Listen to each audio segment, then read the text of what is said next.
은혜로운 귀한 찬양 감사합니다. 이 시간 하나님께서 우리에게 주시는 말씀을 함께 찾으시고 봉독하도록 하겠습니다. 사도행전 8장 9절에서 25절 말씀이 되겠습니다.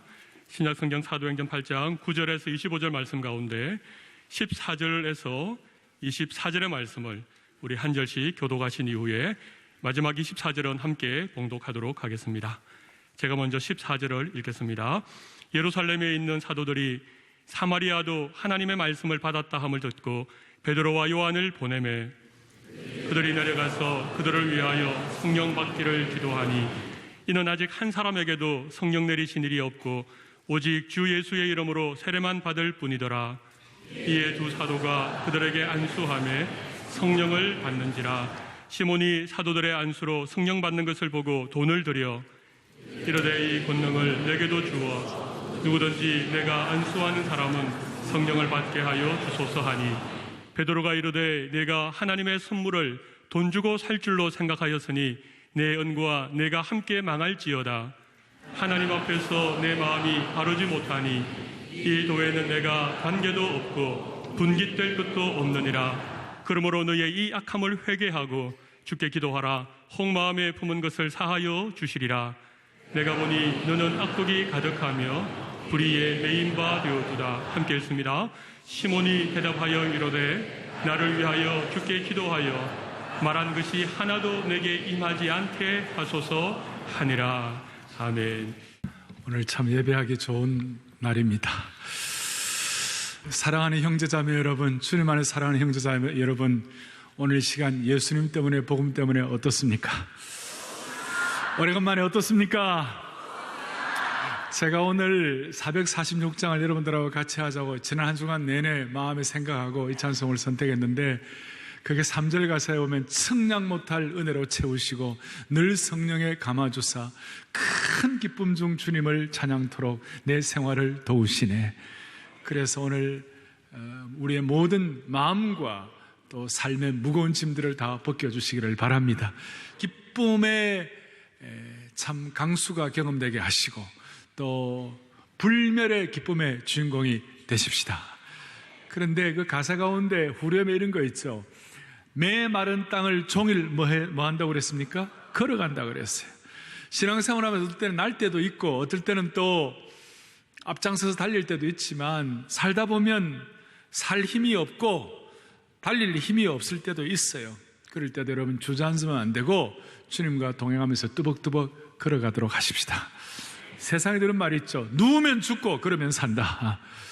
그래서 오늘 이 예배를 통하여 주님과 걸어가는 것이 무엇이고 참 신앙생활의 핵심이 무엇인지를 깨달아 주님 사건이나 환경이나 사람에게 영향받지 말고 우리 주님을 향하여 다 집중해서 우리 천국 가는 그날 더 가까이 다가가기를 바랍니다. 오늘 말씀의 핵심은 가짜 신앙과 진짜 신앙, 거짓 신앙과 참 신앙, 그리고 복음의 진정한 성령의 능력과 가짜 능력, 이런 것들을 좀 오늘 정리를 하면서 우리 자신을 돌아보도록 하겠습니다. 제가 이 말씀을 준비하면서요, 진짜 신앙과 가짜 신앙, 요새 우리 무기가 많아요. 무기가 뭐냐? 무늬만 기독교. 다시요, 무늬만 기독교, 이런 것이 이래요. 이 무기가 많아요. 그래서 이 무기가 서로 막 사람을 찌르는 것처럼 말이죠. 막 공동체를 서로 찌르고 부부간에도 서로 찌르고 막 이런 무기가 되지 말고 무늬만 기독교 되지 말고 우리 참 기독교, 참 신앙 회복되면 좋겠습니다. 말씀 준비하면서 그러면 무늬만 기독교, 무기하고 그 다음에 참 기독교의 차이가 뭐냐, 참 신앙과의 차이가 뭐냐. 신앙생활, 첫째는 신앙생활을 5년, 10년, 20년 해도 도무지 변화가 없고 똑같다면 이게 문제가 있는 거예요. 우리가 믿는 이 신앙은 생명의 종교입니다. 생명이 씨앗이 담기면 자라기 마련인 것이에요. 생명의 씨앗이 뿌려지면 그것이 자라고 발아해서 성숙하게 되는 거예요. 5년, 10년, 20년 지나도 똑같다면 안 되는 거예요. 여러분 자라면 좋겠어요. 또 이 무늬만 기독교인 신앙은, 소위 짝퉁 신앙은 자기의 체험과 어떤 자기의 경험이 더 중요해요. 말씀보다 더 중요해요. 전통적인 신앙과 교리를 무시해요. 자기의 체험이 더 중요해요. 그리고 자기의 체험이 중요하고 또 성경을 영적으로 균형 있게 보지 못하고 어떤 거 하나만 전체적으로 통전적으로 보지 못하고 자기 하나만 자기 것에 이로운 것만 빼가지고 보는 그런 성향도 있어요. 그것도 아니에요. 무엇보다도 가짜 신앙과 진짜 신앙의 결정적인 차이는 중요한 순간을 판단을 할 때 그 순간의 판단의 주인이 나이냐 아니면 주님이시냐 거기서 결정된다는 것이에요. 그래서 오늘 말씀 하나하나 정리하면서 우리 모두가 다 이 여름 동안 영적으로 재충전하고 새로워질 수 있도록 하나님께서 한 분 한 분에게 주신 음성 있기를 바랍니다. 자, 사도행전 8장 8절에 보니까 그 성에 큰 뭐가 있었더라? 기쁨이 있었더라. 이거는 박해 중의 기쁨이요. 또 이것은 핍박 중의 기쁨이었어요. 돌아온 당사가 아버지 앞에 돌아왔을 때 집안에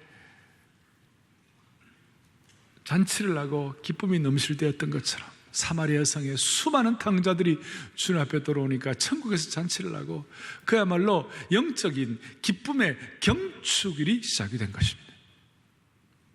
감사한 일이죠. 근데 좀 이상한 일이 하나 생겼어요. 그게 뭐냐면 9절에 보니까 그때에 사도행전 8장 9절에 보니까 그 성에 어떤 사람이 있었습니까? 시몬이라는 사람이 있었어요. 이 시몬이라는 사람은 우리 한국식 발음이나 또 고대 근동 발음은 시몬인데 영어식 발음은 사이몬이라고 그러죠. 사이몬. 이 시몬이라는 사람이 있었는데 이 사람은 마술사예요. 그리고 마술을 부려가지고 사마리아 성에 있는 사람들을 놀라게 했어요. 과거에 모세 시대에도 그 술객들 마술사들이 있어서 뭘 던지면 거기에 막 뱀이 되고 막대기가 뱀이 되고 지팡이가 뱀이 되고 하는 그런 애굽의 술객들이 있었던 것처럼 이 사람이 하면 그런 마술과 마법을 행한 것 같아요. 초대교회 전성사에 보면 이 사람은 유대교를 배교한 사람이다. 그리고 이 접신, 그러니까 접신론이라는 그 사람들의 영혼을 혼미해가지고 사람들의 마음을 확 낚아채는 어떤 마술 그런 것들이 있었던 것 같아요. 어쩌면 그는 황도 12궁이 그려진 점성술 세계에 거창한 마술사의 옷을 입고 과장된 모습으로 등장했는지 몰라요. 하지만 일반 사람들이 볼 때는 10절 보세요. 낮은 사람부터 높은 사람까지 백성을 마술로 놀래게 하니까 낮은 사람부터 높은 사람, 그 성에 있는 빈부귀천 이런 사람들이 다 따르며 이르되 이 사람은 크다, 일컫는 하나님의 능력이다, 이 사람은 대단한 사람이다. 그리고 11절에 오랫동안 그 마술에 놀랐으므로 그들이 따랐다. 하여튼 사람들을 뭐 이렇게 아주 그냥 어떤 권능처럼 보여가지고 마음을 확 잡은 거예요. 여기서 가짜와 진짜가 구별되는 거예요.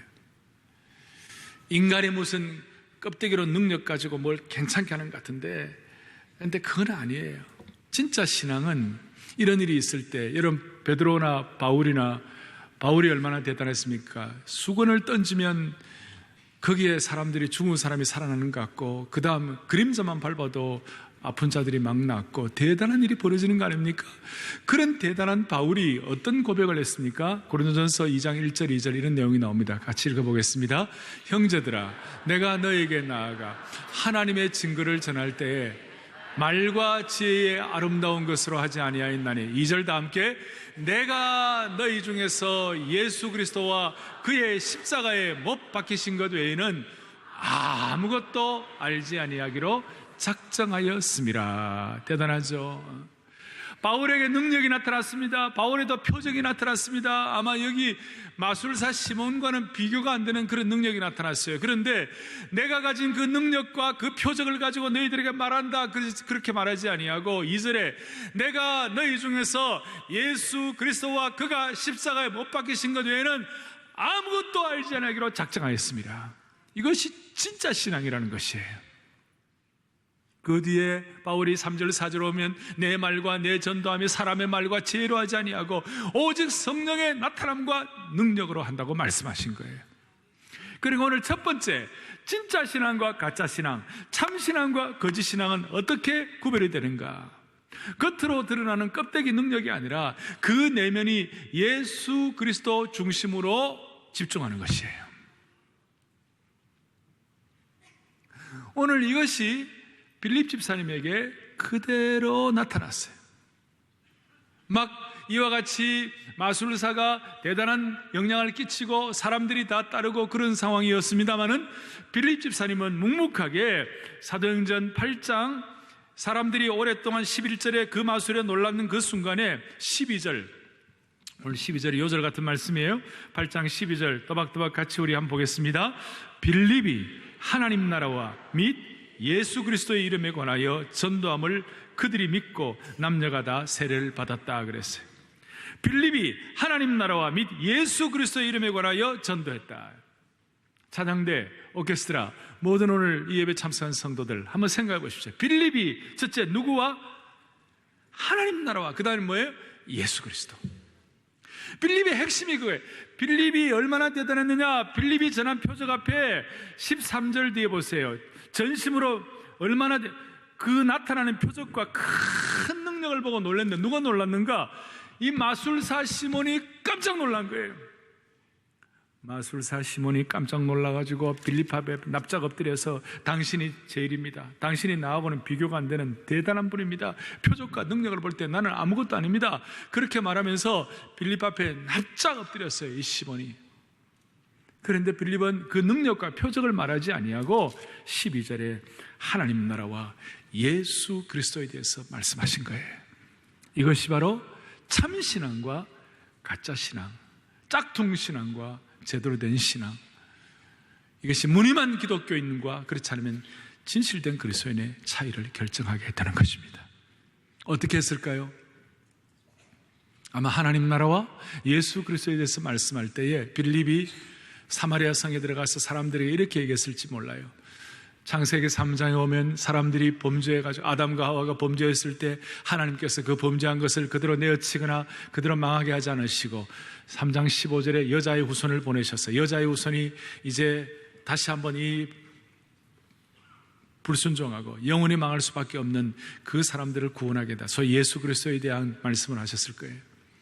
그리고 아브라함에 대해서 얘기하면서 아브라함이 창세기 22장에 보면 아브라함이 어떻게 했습니까? 이삭을 하나님께 올려드렸어요. 이삭을 올려드리면서 아브라함의 마음속에 단순히 이삭을 드리는 그 정도가 아니라 아브라함은 성부 하나님을 상징하고 이삭은 예수 그리스도를 상징하여 예수 그리스도가 이와 같이 우리들을 위하여 제물되는 것, 그것을 아마 모형으로 표상으로 보여주신 것이 아닌가. 거기에 대해서 앞에 사도행전 3장에 이런 내용이 나와 있어요. 사도행전 3장 13절을 다 같이 우리 크게 합독하죠. 아브라함과 이삭과 야곱의 하나님 곧 우리 조상의 하나님이 그의 종 예수님을 됐습니다. 자, 아브라함과 이삭과 야곱의 하나님 곧 우리 조상의 하나님이 그의 종 예수님을 뭐하게 하셨느니라? 영화롭게 하셨느니라. 아브라함도 이삭도 야곱도 핵심이 뭐냐? 예수 그리스도가 핵심이라는 거예요. 예수님이 이 땅에 오셔서 성육신하셔서 이 땅에 오셔서 세 가지를 겸직하셨다, 이렇게 말씀했을지 몰라요. 예수님의 제사장적인 역할, 예수님의 선지자적인 역할, 예수님의 왕적에 대한 역할. 예수님의 제사장적인 역할이란 건 뭐예요? 모든 제사장은 하나님 앞에 제물로 드려요. 제물을 드리는, 제사를 드리는 것이에요. 예수 그리스도께서는 자신이 제물이 되어가지고 하나님 앞에 제사를 드리는 거예요. 예수님께서 선지자라는 것은 어떤 뜻이에요? 율법을 완성시키고 주님께서 예언하신 모든 것들을 완성시키기 위해 주님께서 오신 선지자이시다. 예수님께서 왕이 되셨다는 것은 무슨 뜻이에요? 앞으로 우리의 생애를 주님이 붙잡으셔서 어느 날인가 주님은 심판주로 오실 것이다. 이걸 아마 사마리아 사람들에게 그대로 말했을지 몰라요. 또한 사도행전 요한복음 4장에 오면 무슨 말이 나옵니까? 수가성 우물가 여인에 대한 얘기가 나오죠. 그래서 예수님께서 수가성 우물가 여인에게 말씀하시기를 이 우물을 먹는 자마다 다시 목마르려니와 내가 주는 물을 먹는 자는 다시는 목마르지 아니하고 그 속에서 생수의 강이 흐르리라. 놀라운 복음의 깊은 소식을 주시는 거예요. 요한복음 3장 17절에 하나님께서 말씀하시기를 시작. 하나님이 그 아들을 세상에 보내신 것은 세상을 심판하라 하심이 아니요 그로 말미암아 세상이 구원을 받게 하려 하심이라. 세상을 구원받게 하려 하심이라. 복음의 기쁜 소식을 전하는, 진정한 복음은 예수 그리스도를 통해 하나님과의 관계 속에서 다시 들어가는 것이, 예수님을 통하여 하나님과 인격적인 관계를 다시 회복하는 것이 복음의 핵심 메시지 아니에요. 그러니까 빌립은 사마리아에 가가지고 문화적, 인종적 갈등을 해소하는 것보다 더 중요한 것이 뭐냐, 예수 그리스도 없이 죽어가는 영혼을 걱정하는 이 선교적 마인드를 가지고 사마리아 성에 가서 복음을 전하니까 그것이 통해버린 것이에요. 거기에 능력이 나타난 것이에요. 사랑하는 교우들이여, 이제 우리 여름에 주님이 우리를 영적으로 충전해 주셔야만 하시는데, 참 그리스도인의 삶으로 우리가 충전을 받아야 되는데, 이 여름에 주님을 더 깊이 사랑할 수 있기를 바랍니다. 시간이 흐르면 흐를수록 주님 더 사랑할 수 있으면 좋겠습니다. 찬송가 오늘 마칠 때 85장을 부를 거예요. 구주를 생각만 해도 내 마음이 좋거든. 그 찬송은 예수의 넓은 사랑을 어찌다 말하랴, 그 사랑 받은 사람만 그 사랑 알도다. 주님을 향한 그 은혜가 있어서 내 구주 예수를 더욱 이전보다 주님을 더욱 사랑합니다. 이것이 바로 참 그리스도인이 갖는 신앙적 하나의 삶의 표현이라고 말할 수 있어요. 자세라고 말할 수 있어요. 시간이 가면 갈수록 5년 10년이 지나면 지날수록 우리가 더 주님을 사랑하는 신실한 남녀 종들 되기를 원합니다. 그래서 참 그리스도인과 가짜 그리스도인, 무늬만 기독교인과 그렇지 않은 신실한 그리스도인과의 차이가 뭐냐? 겉으로 드러난 능력이 아니라 그의 내면이 예수 그리스도 중심이다. 그래서 우리가 주님을 더 사랑하고 주님을 더 묵상하고 이전보다 주님을 더 사랑하는 그 고백이 풍성하게 될 때, 우리는 5년 10년 지나면 우리의 신앙이 더 생명의 씨앗이 발화되어 더 크게 성숙할 수 있도록 붙잡아 주시리라고 믿습니다. 두 번째로는, 오늘 이제 이런 일이 벌어졌는데 14절 좀 보세요. 14절을 보면 예루살렘에 있는 사도들이 사마리아도 하나님의 말씀을 받았다함을 듣고, 누구를 보내죠? 베드로와 요한 두 사도를 보냅니다. 어디로요? 자, 어디로 보내요? 사마리아로 보내요. 사마리아로. 15절, 그들이 사마리아로 내려가서 그들을 위하여 뭐 하기를 기도하니? 성령 받기를 기도했어요. 조금 이거 이제 우리 생각해 볼 만한 문제예요. 16절, 이는 아직 한 사람에게도 성령 내리신 일이 없고 오직 주 예수의 이름으로 뭐만 받았다? 세례만 받았다. 17절, 이에 두 사도가 그들에게 안수함에 성령을 받는지라 그랬어요. 자, 오늘 이 내용은 신학적으로나 이런 어떤 교리적으로 볼 때 상당히 조심스럽고 아주 논쟁의 여지가 있는 그런 성경 본문이라고 말할 수가 있어요. 그러니까 오늘 여러분들 지금은 이제 정신 바짝 차려야 합니다. 집중해서 말씀을 한번 우리가 보도록 하겠습니다. 자, 첫 번째 가짜와 진짜를 구별하는 것은 예수님 중심이냐 아니냐, 그걸로 정리를 하고, 두 번째로는 이거는 뭐 가짜 진짜라기보다는 한 걸음 더 나아갔고 미지근한 신앙이냐 아니면 제대로 된 신앙이냐를 결정하는 것은 뭐냐, 하나는 성령이 없고 하나는 성령의 기름 부음이 있는 것이에요. 조금 더 깊이 들어가면 하나는 그냥 성령에 대해서 그냥 머리로만 알고 하나는 성령 충만을 체험하는 것이에요. 자, 이것이 미지근한 신앙과 제대로 된 신앙을 결정하는 중요한 바로미터인데, 이것이 뭐에서 결정되느냐? 여기 보세요. 그들이 내려가서 그들을 위하여 성령 받기를 기도를 했다. 그리고 16절에 이는 아직 한 사람에게도 성령 내리신 일이 없고 오직 주 예수 이름으로 세례만 받을 뿐이더라 그랬어요. 자, 물어보겠습니다. 사마리아 성에 있는 이 사람들이 빌립 집사님을 통하여 이미 예수님을 알았습니까? 몰랐습니까? 이 사람들이, 사마리아 성에 있는 사람들이 이미 예수님을 알았습니까? 몰랐습니까? 알았죠. 왜냐하면 알았기 때문에 예수님을 구세주로 고백하고 세례를 받은 거 아니겠어요? 그러면 세례받은 그분들에게 성령이 내리신 일이 없다. 이건 도대체 어떻게 해석을 해야 되는 거예요? 누구든지 성령님으로 말미암지 않고서는 예수님을 구세주와 주님으로 고백할 수 없습니다. 맞죠? 그리고 우리는 모두는 한 성령으로 세례를 받아 한 몸을 이루었다고 그랬습니다. 성령님 때문에 우리는 한 몸이 되고 한 성령으로 세례를 받았는데, 아니 또다시 성령을 받는다, 이건 도대체 무슨 일입니까? 어떻게 해석하면 좋습니까? 오늘 여기서 여러분들이 미지근한 신앙과 제대로 된 신앙, 오늘 여기서 여러분들이 무늬만 기독교인 신앙인과 아니면 제대로 된 능력 있는 그리스도인, 여기서 결정되는 것이에요. 사랑의 교회 교우들이여, 이 말씀을 받는 모든 주의 백성들이여, 성령을 머리로만 아는 사람들이 아니라 성령을 체험하는 충만한 은혜가 있기를 바랍니다. 이것은 어떤 뜻이에요? 이미 이분들이 성령님을 통하여 예수님을 구세주와 주님으로 고백한 사람들이에요. 그런데 왜 이들이 또 성령을 받아야만 하는 거예요? 앞에 사도행전 2장에 오순절 성령 강림의 사건이 나와요. 그 오순절 성령 강림의 사건 때 예루살렘 교회에서 오순절 성령 강림을 받았던, 성령 강림의 능력을 받았던 그 사람들이 예수님을 이미 믿었던 사람들이에요? 몰랐던 사람들이에요?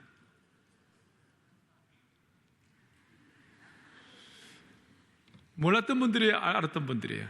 알았던 분들이고, 예수님을 구세주로 모시고 예수님의 승천을 알고 십자가 부활을 다 안 사람들이에요. 그런데 오순절 성령 강림의 능력이 나타났어요.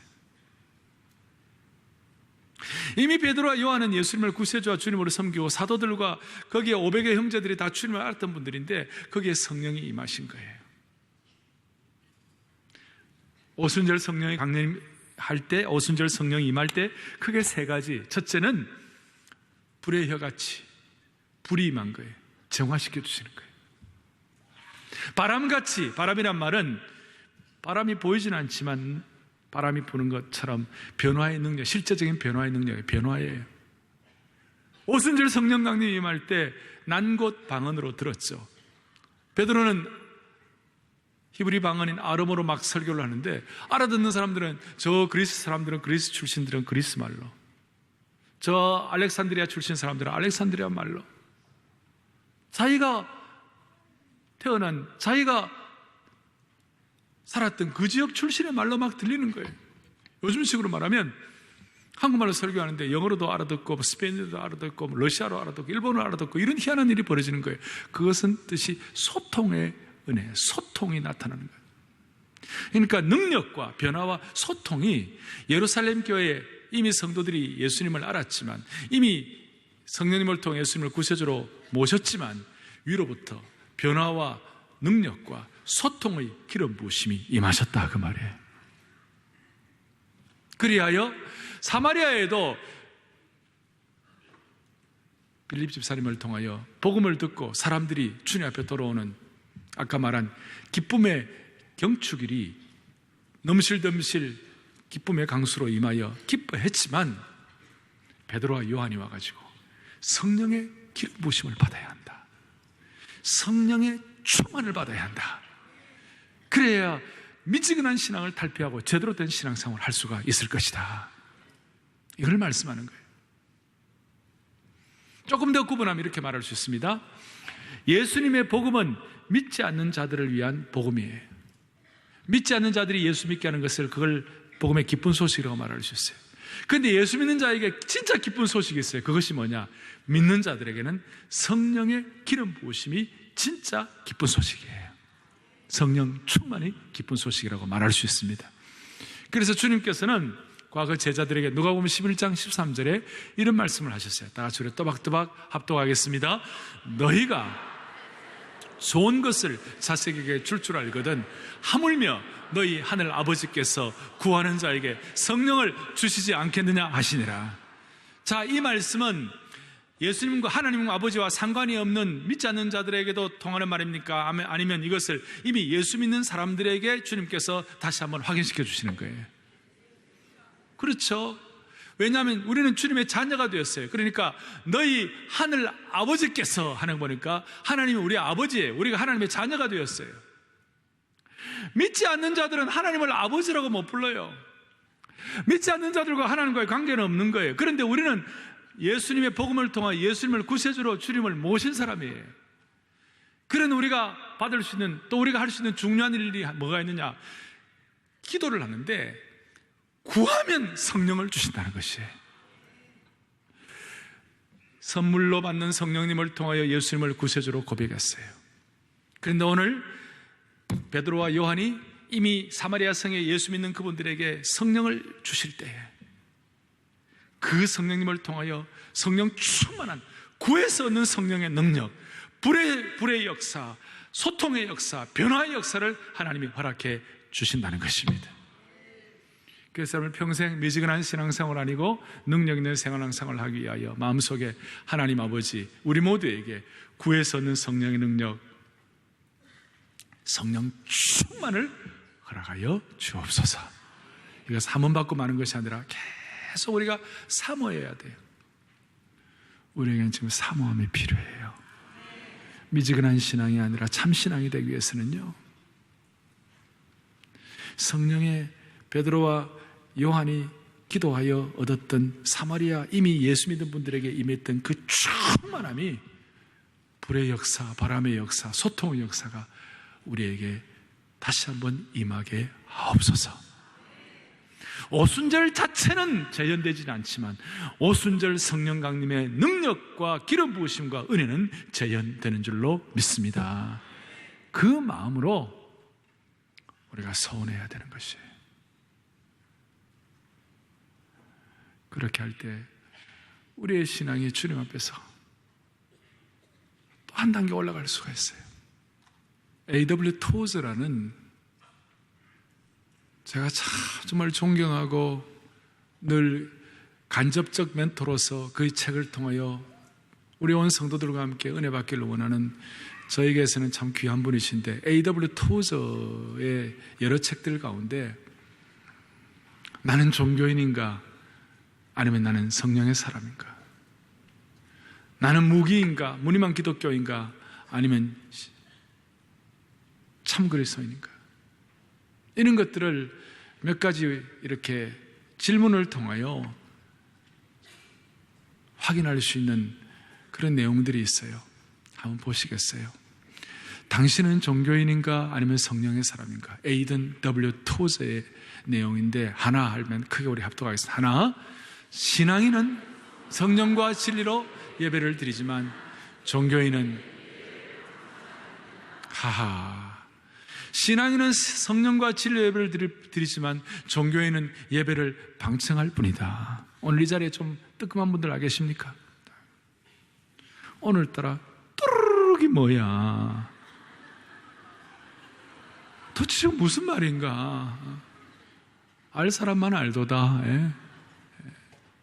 두 번째, 같이요.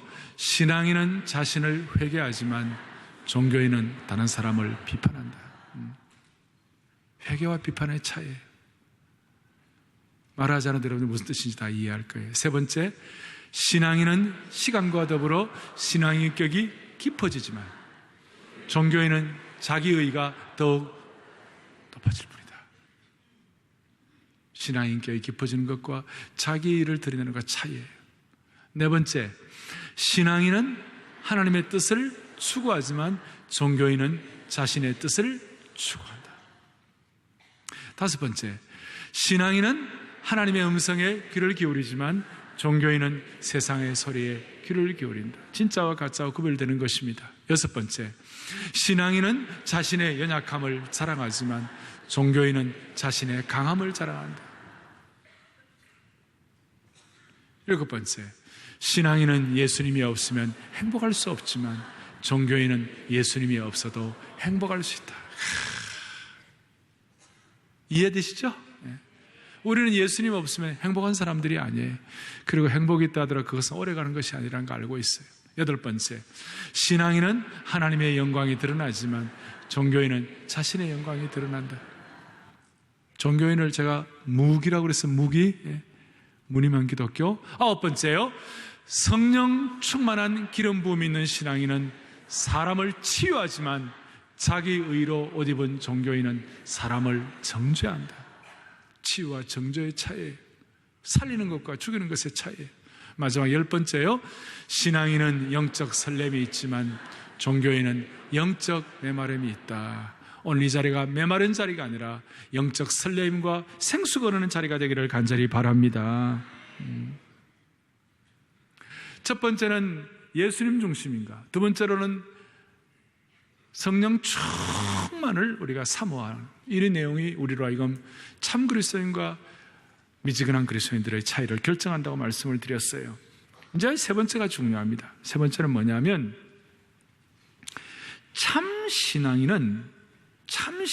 참신앙과 가짜신앙의 차이는 진정한 영적 권능과 가짜 권능을 통해서 구별이 되는데, 특별히 이 가짜는 말이죠, 가짜 신앙의 정점은 성직 매매로 나타난다는 거예요. 이 말이 영어로 어려운 말로 시몬이라고 그러는데, 오늘 그 시발이 오늘 시몬을 통해 나타나는 거예요. 이렇게 나와 있습니다. 오늘 보십시오. 다 함께 사도행전 8장 오늘 여러분들이 아까 읽으셨는데요, 17절. 이에 두 사도가 그들에게 안수하여 성령을 받고, 아까 13절 뒤에 표적과 큰 능력이 나타나니까, 아까 사마리아 성에 이 마술사 시몬이 18절, 시몬이 사도들의 안수로 성령 받는 것을 보고 뭘 했습니까? 왜 돈 드리는 거예요? 주님 앞에 이 물질을 드리고 그렇게 바치는 거예요? 아니에요. 돈 드리는 이유가 뭐예요? 19절, 이르되 이 권능을 내게도 주어 누구든지 내가 안수하는 사람은 성령을 받게 하여 주옵소서. 참 꿈을 깨야 할 사람입니다. 돈을 들여가지고 이 성령 받는 걸 자기가 이렇게 특허권처럼 사가지고 자기도 이렇게 안수하면 다른 사람들이 막 성령 받도록 그렇게 자기 요청하면서 돈을 막 드리는 거예요. 20절, 베드로가 이르되 너가 하나님의 선물을 돈 주고 살 줄로 생각하였으니 너의 은과 네가 함께 망할지어다. 어떤 영어 번역판에 보면 내가 함께 망할지어다, 이 말이 지옥에나 가라 그렇게 나왔어요. 21절에 하나님 앞에서 너의 마음이 바르지 못하니 이 도에는, 우리 기독교 이 신앙에는 너가 관계도 없고 분깃될 것도 없느니라. 유업받을 것도 없다 그렇게 했어요. 그리고 20절에 22절에 그럼에도 불구하고 베드로는 마음이 아프고 늘 목자의 심정이 있으니까 22절에 그러므로 너의 이 악함을 회개하고 주께 기도하라. 혹 마음에 품은 것을 사하여 주시리라 그랬어요. 23절에 내가 보니 너는 악독이 가득하며 불의에 매인 바 되었도다. 여기 매인 바 되었다는 말은 뭐에 홀랑 씌었다 그 말이에요. 완전히 사로잡혔다 그 말이에요. 노예가 되었다 그 말이에요. 불의의 악독에 사로잡혔어요. 씌었어요.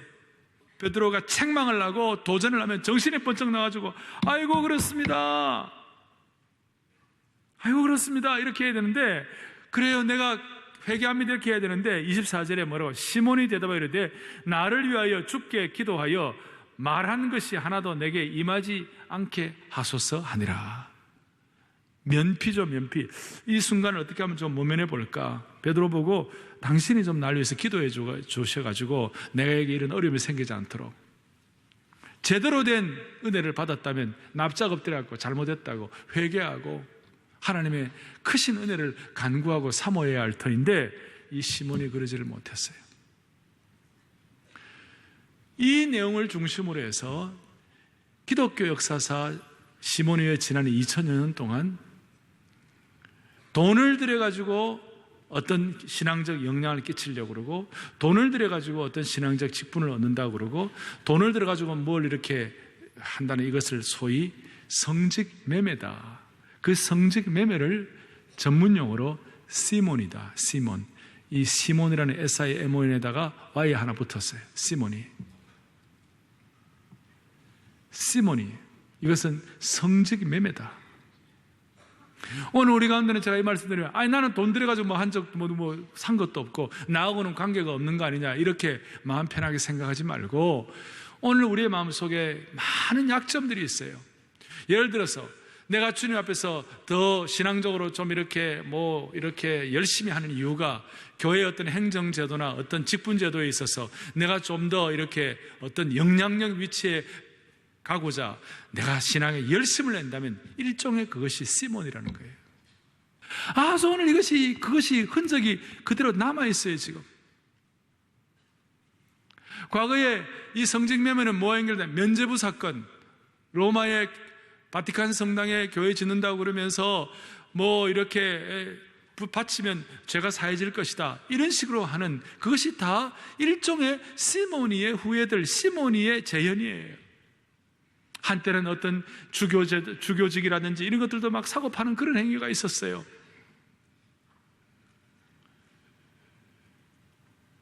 이태리의 유명한 메디치 가문 같은 데서는 돈을 주고 추기경을 사고 막 그랬죠. 이게 다 일종의 시모니, 성직매매예요. 우리가 자신을 높이기 위하여 어떤 영적인 은사나 권능을 구하고자 한다면 시몬과 같이 돈을 직접 들여서 사고자 하는 그런 마음이 없다 할지라도 사실은 시몬과 같은 잘못을 저지르고 있는 것이에요. 아까 말씀한 대로 명성을 얻거나 사람들의 존경을 받기 위해 섬긴다면 그것 또한 21세기형 시몬이 성직매매예요. 교회의 행정 구조 안에서 더 큰 영향을 끼치려고 하는 생각에 사람들의 눈을 의식해가지고 섬긴다면 그것조차도 일종의 시몬이라는 것이에요. 자신의 영광을 위하여 영적 은사를 구한다면 이것 또한 성직매매라는 것이에요. 시몬의 가장 큰 문제는 하나님의 능력을 돈으로 살려고 한 것이에요. 그런데 하나님의 가장 큰 능력, 가장 고귀한 것은 하나님의 은혜로 주어지는 거예요. 너무나 귀하기 때문에, 이 프라이슬리스한 거예요. 너무나 값이 귀한 것이기 때문에 참으로 우리는 성직매매에 들어가지 아니하고 우리가 하나님의 은혜를 베드로와 요한이 했던, 빌립이 가졌던 그 복음의 순수성으로 돌아가기 위해서 우리가 오늘도 간직해야 할 모든 자세는 뭐냐? 내게 있어서 너무 중요하고 소중하고 귀한 것은 모두가 하나님의 은혜로 주어졌구나, 이걸 고백하는 거예요. 바울이 고린도 교회를 향하여 고린도 11장에 보면요, 자기는 얼마나 대단한 사람인지, 난지 8일 만에 할례를 행하고 유대인 중에 유대인이고 그야말로 율법사 바리새인 중에 바리새인이고 율법으로 말하면 흠이 없는, 어떤 면에서 충분히 자랑할 만하고 충분히 내세울 만한 사람인데, 어떤 면에서 그가 갖고 있는 그것이 자기의 권능과 능력을 표현할 수 있는 사람인데도 불구하고 바울이 뭐라고 고백했습니까? 나는 죄인 중에 괴순이라 그랬어요. 그런 자세야말로, 하나님의 은혜에 대해서 절감하는 자세야말로 21세기판 성직 매매를 타파할 수 있는 은혜를 받는 것입니다. 정리하겠습니다. 요한복음 17장에 영생은 곧 유일하신 참 하나님과 그가 보내신 자 예수 그리스도를 아는 것이니라. 오늘 참 기독교와 거짓 기독교를 구별하는 영생을 확신하고 하나님 당신을 맛보고 산떡 되시는 예수 그리스도를 먹고 생수 되시는 예수 그리스도를 마심으로 말미암아 우리 모두가 다 미지근한 신앙이 아니라 참된 신앙으로 복귀하기를 바랍니다. 여러분의 섬김을 통하여 예수님의 이름이 높임을 받을 수 있기를 바랍니다. 우리의 섬김을 통하여 짝퉁 신앙과 진짜는 어떻게 구별해요? 교회를 살리는 사람인가? 아니면 교회를 갈라지게 하는가? 아니면 은혜가 있는가? 아니면 은혜가 떠났는가? 성령의 기름 부으심이 있는가 없는가? 성경 말씀 중심인가? 아니면 인간의 제도와 인간의 생각 중심인가? 이 가운데 주님 중심으로 성령 충만을 통하여 이 시대에 변형된 성직 매매에 우리가 들어가는 것이 아니라 다시 한번 주의 법을 옳게 실천하여 그것이 안 될 때 가슴 타는 눈물을 가지고 이 시대의 메마름을 회복할 수 있는 남녀 종들 되기를 간절히 소원합니다. 기도하시겠습니다.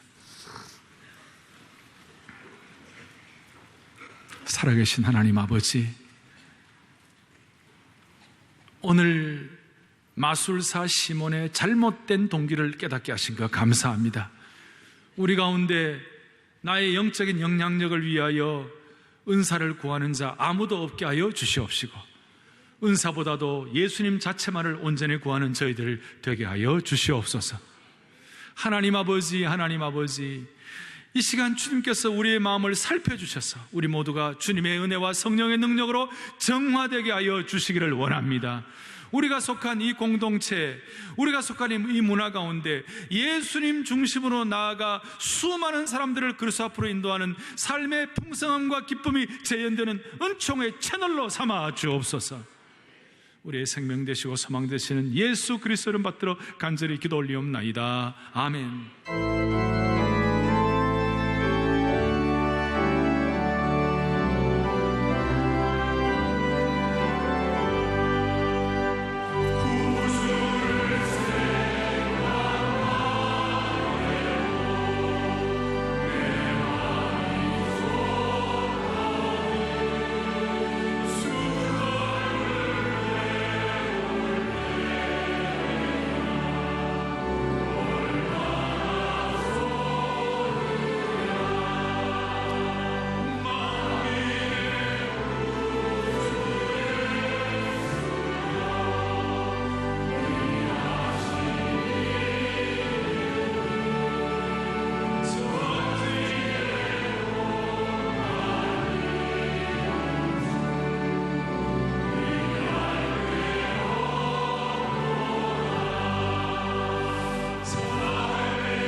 주님만을 예배하리, 주님만을 찬양하리. 오늘 우리의 마음속에 이 다짐으로 돌아간다면 주님이 가장 기뻐하시는 예배로 제물로 받으신 줄로 믿습니다. 주님만을 경배하리, 같이 찬양합니다. 주님만을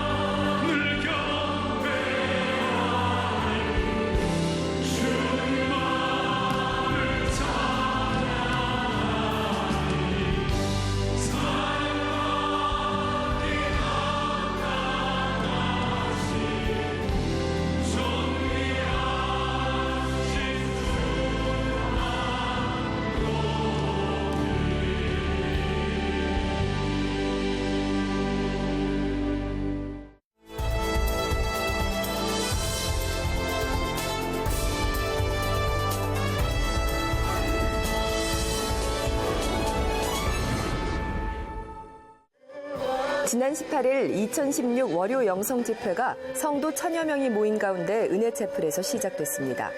첫날 집회에서 사랑의 교회 행정목사로 섬겼고 현재 자카르타 한인연합교회에서 사역 중인 김학진 목사가 말씀을 전했는데요. 여호수아서 14장을 본문으로 충성된 일꾼 갈렙이 45년 동안 한결같이 주님이 주신 말씀을 붙들고 살았던 것처럼 갈렙의 삶을 닮아야 한다고 강조했고, 인도네시아의 어려운 상황과 눌림에서 누림으로 나아가는 영적 전투 현장의 기도 제목을 나누며 기독교 대학 설립과 교회를 통해 무슬림권에 복음이 심어질 수 있도록 성도들의 기도를 당부했습니다. 어느 한 지구촌 한 구석을 위해서라도 헌신할 수 있는 가정들이 될 때, 여러분의 자녀들이 그것에 대해서 이것이 가장 보람있고 가치 있는 삶이다라고 인정이 될 때에 가정, 자녀 교육은 다 끝난 거라고 저는 생각을 해요. 왜냐하면 하나님의 마음은 우리 세대보다 다음 세대가 더욱더 하나님의 나라에서 이루어지기를 원하시기 때문에 그렇다고 하는 것입니다. 말씀 후에는 윤하중 목사의 인도로 기도의 시간을 가졌습니다. 갈렙처럼 하나님의 은혜 가운데 거하기를 간구하고 하나님의 때에 충성된 일꾼으로 쓰임받을 수 있는 준비된 자가 되며 은혜를 맛보고 말씀만 붙드는 사랑의 교회 공동체가 되기를 간절하게 기도했습니다. 또 어떻게 하나님 말씀에 충성해야 되는지 다시 한번 생각하고 고민하고 기도하는 정말 은혜가 넘치는 시간이었어요. 나이 70이 다 됐지만 많이 도전이 되는 말씀으로 주셔서 오늘 너무너무 잘 온 것 같아요. 2016년 월요 영성 집회가 시작되었습니다. 몸도 마음도 지치기 쉬운 이 계절에 하나님의 은혜 잔치가 여러분을 위해 준비되어 있습니다. 사랑하는 지체들의 손을 잡고 함께 오시면 하나님께서 기대하지 못했던 한량없는 은혜를 주시리라고 믿습니다. 영적 재충전과 믿음 성장의 기회가 될 월요 영성 집회는 8월 8일까지 진행되는데요. 세상을 이기는 말씀과 하늘 문을 여는 기도의 자리를 통해 하나님께 더 가까이 나아가는 시간이 되기를 바랍니다.